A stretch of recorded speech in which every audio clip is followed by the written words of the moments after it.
Hey, I'm Chris. And I'm Rusty. Today we're going to talk about two very awesome cameras. The Blackmagic Ursa and the Panasonic Gh4. These cameras are some of the best on the market, and we're going to try to break down some of the pros and cons of them. And figure out which one is better, or at least to help you formulate a better opinion. I think the first thing we need to discuss about these cameras is the price. You can get the Gh4 now for just under $1,000, and that's without the lens. And this is an all aluminum body. Without the lens on this one, it is still about $4,500, but it is, however, a production camera, so I can see why the price is still up there. Right. Both of these cameras can shoot in 4K resolution. The Gh4 can shoot up to 96 frames per second, but in 1080p. The Blackmagic Ursa can shoot up to 150 frames per second with a firmware update. However, it does cause a 2x crop factor. The Gh4 can also shoot in two modes, standard and VFR mode, or variable frame rate. If you use this option, the camera will automatically slow your clip down in camera to 24p. In standard, it would be 1080p, however, you would have a sharper image to work with. We originally had these on tripods, but we put them on the table for two reasons. One, it wasn't going to be framed right for this tutorial. And two, the difference in weight. The Gh4, as with all other DSLR cameras, is very light. Whereas the Blackmagic Ursa is like 1,000,000 pounds, so be sure to use a heavy-duty tripod. One of the nice features about Gh4 is the flip screen that comes out, and you can angle it up or down, or actually, if you want, you can go all the way around. Which is very nice. Very nice feature.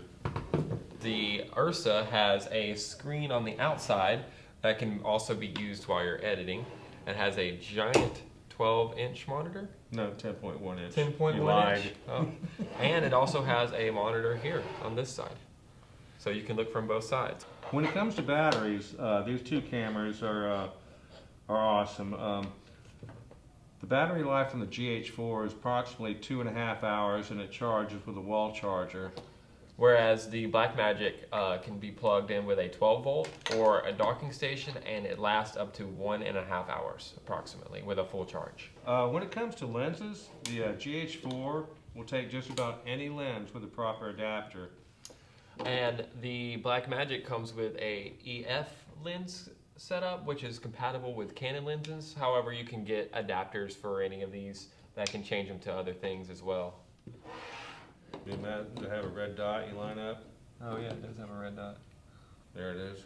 There it is. That's cool. And there it goes. When it comes to dynamic range, these are both pretty amazing cameras, as they come with 12 stops of dynamic range.